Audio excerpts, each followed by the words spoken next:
Hello. Thanks so much for joining me today. Hope you're having a good day wherever you may be. So Joe Ehrmann wrote this book called Inside Out Coaching, How Sports Can Transform Lives.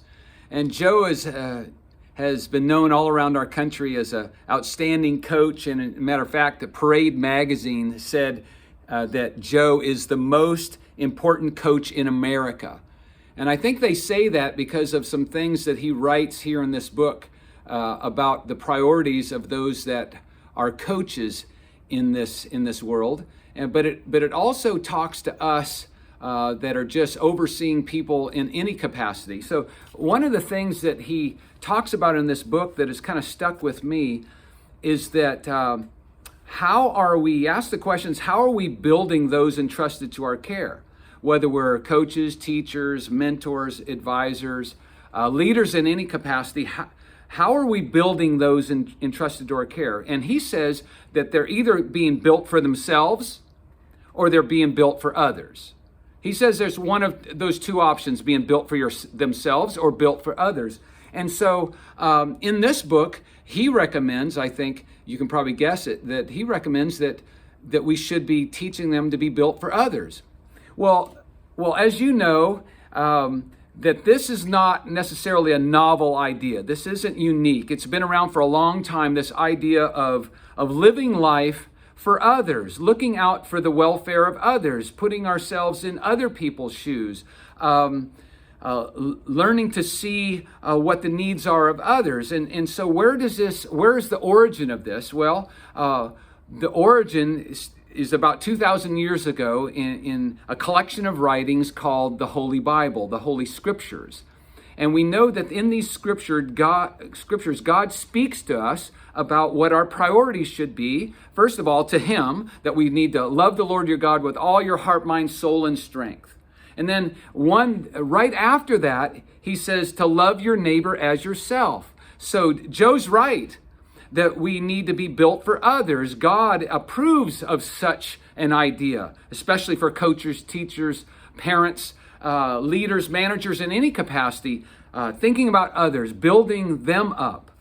And some verses just jump off the page in the Bible that highlights this idea that Joe brings to light in his book. Some of these are, and you've heard them before, I call them the one another's. Love one another. Forgive one another.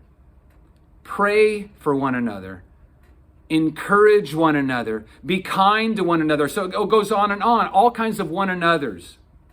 And the Lord really wants us to think about the other person. Think about the not only those in prominence in life, but the least of these. And one parable called the sheeps and the goats, Jesus talks about how whenever you've done it to the very least of these, my brethren, you've done it unto me. And then he said also, though, whenever you've not done it to the very least of these, my brethren, you've not done it unto me. And I mentioned it earlier, kind of a common saying now that when we think about others that helps us is to put ourselves in their shoes. We get to the place of loving others, building others for others, is when we put ourselves in their shoes. We teach people to put ourselves in their shoes. So I have just a real quick story about how I had to learn that the hard way. I was taught that growing up, but sometimes, as you know, we forget about the kind of things that are the most important. And so I have this picture of this ball field behind me. For this is kind of the setting that brought back to mind where I was really headed. Was I being built for myself or really being built for others? And so real quickly, I want to tell you this story about what transpired on a ball field many years ago that has echoed in my heart when I think about this whole idea of building people entrusted to my care either for themselves or building them for others. So for those of you that might know, I was fortunate enough to go off and play Division I college baseball, and fortunate still again in my junior year to be drafted. I was the 14th pick of the Philadelphia Phillies, and sure enough, I left school early and signed with them, and they sent me a plane ticket and said, we want you to go to the Northwest League and play for our Single A affiliate there in Bend, Oregon. And so sure enough, I flew up there, and then we began the season.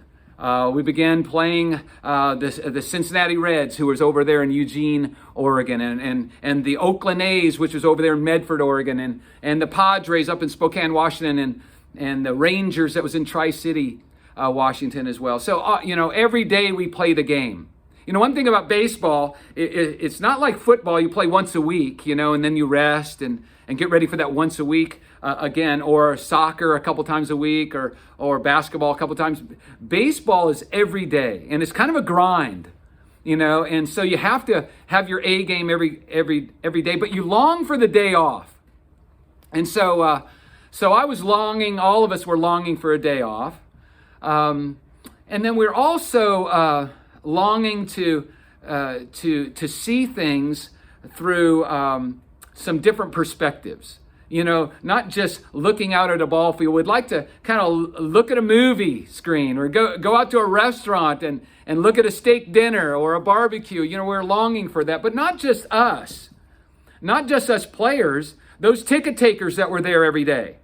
Those ones taking the tickets, those concessionaires that were selling the T-shirts and the hats and the cups and the pennants and all that, and definitely those concessionaires that were going up and down those stadium steps, popcorn, peanuts, all those kind of individuals, but also those that managed us, the clubhouse manager in particular. He'd be down there. And vacuuming and making sure everything was exactly how it needed to be. So when we arrived onto the scene there for batting practice, infield, and then the game, everything would be ready. And this clubhouse manager, I believe his name was Joey. He was there before all of us, and he left after we were all gone because he had to clean up and do the laundry and get ready for the next day. And so sure enough, the dog days of summer were going through there, and all of those individuals wanted a day off, needed a day off. And we didn't have one. We had, home and away stands. And so sure enough, though, I got the nod to be in the starting lineup one night. And sure enough, I was got out there in the top of the first, and I was calling the pitches. And I noticed something off in the distance, a storm cloud. Dark storm cloud. And I was thinking, well, is the wind coming this way? Yeah, it's kind of coming this way. So I'm thinking, I'm calling the pitches, and sure enough, we get an out, we get another out, and then we go to the bottom of the first, and sure enough, we get out. I don't know if we scored any runs or anything like that. So we get right back out in the field, and by then now this storm cloud is just right over the top of us, and so I'm out there, and it's starting to sprinkle. Starting to sprinkle a little bit. Now you can play baseball in light rain, but not any more than light rain. Football you can play in the pouring rain. Cross-country race, you can run in the pouring rain. Track meets in the rain and all that kind of thing. But baseball, you have to be careful. Those bases, start getting slippery, and somebody could roll an ankle, blow out a knee, pull a hamstring or a quad or something. And so they are really jumpy about not going too far into a game when it gets wet. And so we're out there, and it's raining a little bit, and then it starts to come down pretty steady, and all of a sudden, boom, timeout. Umpires call timeout. Umpires gather, send us to our dugouts, and we had a clubhouse right behind it. So he sent us, and so we went into the clubhouse and just waited there. And I sat there in the doorway. I had my chest protector on, and then we were all in our home whites. We're all in our home whites. And so, our home whites were, a jersey like this, that Joey had put together and had ready in our locker. And when we came in there, our pants were folded. Our jerseys like this were needed, were folded and ready to go. Our ball caps were put there where they need to be. Our shoes, cleaned all the dirt knocked off them, and we're ready to go. And so I was sitting there with my chest protector, my jersey on, and the home whites, and and waiting, are we going to get back out there? Is this going to be a passing cloud? But no, all of a sudden, the umpires go, boom, it's over, because it was pouring. By then it was pouring and it wasn't passing. And so the PA comes on, and the public address announcer and says, all right, just hold on to your ticket stubs. You'll be good for tomorrow night's home stand against, again, the Oakland A's over in Medford, Oregon, or whoever they were that night. And so sure enough, I'm sitting there still in the doorway and wondering, everybody's just excited. They're all talking. They're still in their uniforms, but going, what are you guys doing? And they're all talking, what are you guys going to do tonight? I'm going to get a movie. Why don't you guys come over to our house? And everybody's excited, Everybody's excited about the whole evening off. And someone else is excited too. He was sitting in the back of that clubhouse, and he was excited, and that was Joey. No laundry. Not much dirt on the floor. It's a quick hitter, and he's out of there. He could also go see a friend. Go over to somebody's house, catch a movie, whatever. He also could have a night off. All those concessionaires, everyone could have a night off, and especially Joey, because he had to usually stay so late. And so, everybody's excited. I'm standing there in the doorway to the clubhouse, just watching, and I'm starting to look out at second base. And there out at second base, I start seeing a puddle. And instead of just being wet on the ground, there's a puddle right out in front of second base, about 10 feet over there to the right. And it's about 2 feet in diameter, this puddle. And then I'm watching this puddle grow, and sure enough, it gets to 3 feet, and then 4 feet, and then 5, and it just gully washer, just pouring down 6 feet. And I'm saying, look at how bad it's getting out there. They come and they look, then they go back in conversations, and now it's 10, 15 feet across, and I'm sitting there watching it. I've got my gear on, my home whites, and I'm looking out there. Now it's 25, 35 feet across there, not just a half inch of water. It's about 2 to 3 inches of water deep. And I'm looking at that, and sure enough, it was a kind of an indicator of how I was built and what I was being built for at that time, and my lack of ability to put myself in anybody else's shoes. And so sure enough, I took off then. I took off running. I ran past first base. I'm running hard, full tilt with my gear on, and I'm getting out there right next to that big, huge mud puddle at second base, and I dive head first. I do the Pete Rose slide, and sure enough, I hit the water, and it just gushes up in my face. And it hits my chest protector. All the water's coming down there, but also not just the water mixed with mud and dirt. It's coming down in my chest protector, down into my jersey, and then kind of getting down into the creases of my pants, and you can just feel it. And so, I'm just smiling. I'm just loving this, sliding across this dirt and water. And then, but I don't know if you've ever been in a pool area and you've been underwater when you hear people jump in when you're underwater. And so this is kind of what I heard. So I'm underwater there, I'm smiling, and I hear this sound, thump, thump, thump, thump, thump, thump, thump, thump, thump, thump, thump, thump, just like that.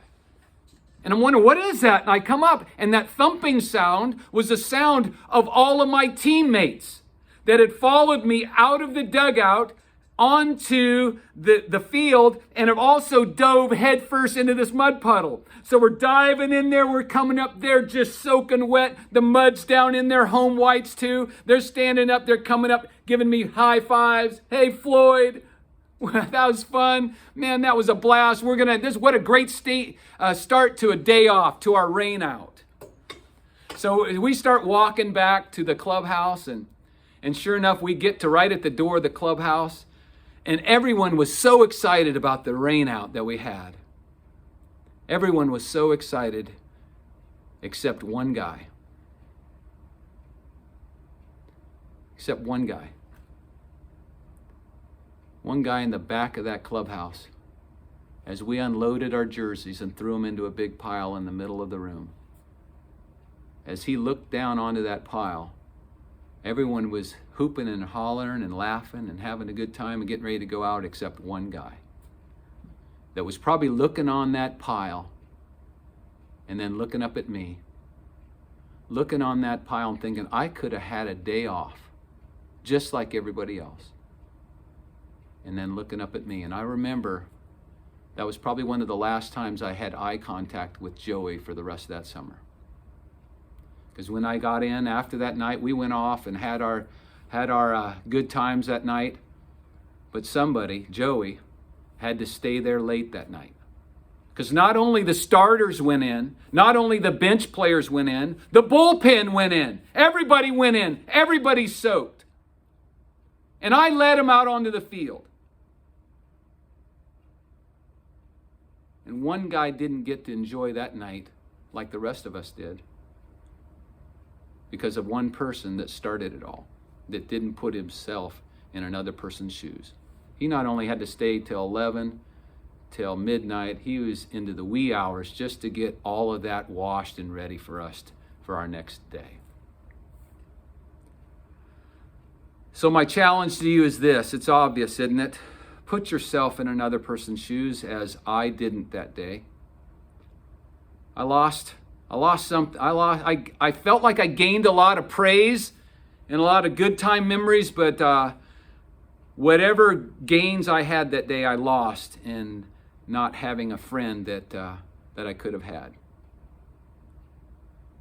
And so, my challenge to you this day, before you head out from the dugout into the pouring rain onto something that looks pretty cool, do one last check. Look to the left, look to the right, and make sure you're in everybody's shoes. Everybody's shoes. And if you can't relate to them and that they won't really enjoy that, then don't go there. Like I shouldn't have went there that one day up in Bend, Oregon. May we all be sensitive to the Joeys in our lives, those that aren't out on the front lines, that those are the behind the scenes that oftentimes get taken for granted. May we think of them first. As Jesus says, whatever you've done unto the very least of these, my brethren, you've done it unto me. So let's put ourselves in everybody's shoes. From the owner of the company, the owner of the professional baseball team, to the clubhouse manager. To every one of us in the entire organization in life, so that we can make a difference in those entrusted to our care. I had to learn that lesson the hard way. May we all learn from my mistakes this day and step into being built for others. Thanks for being here, as always. I love you guys. Looking forward to chatting with you again. Have a great rest of this day and week, and we'll talk to you soon. All right, take care. Bye-bye.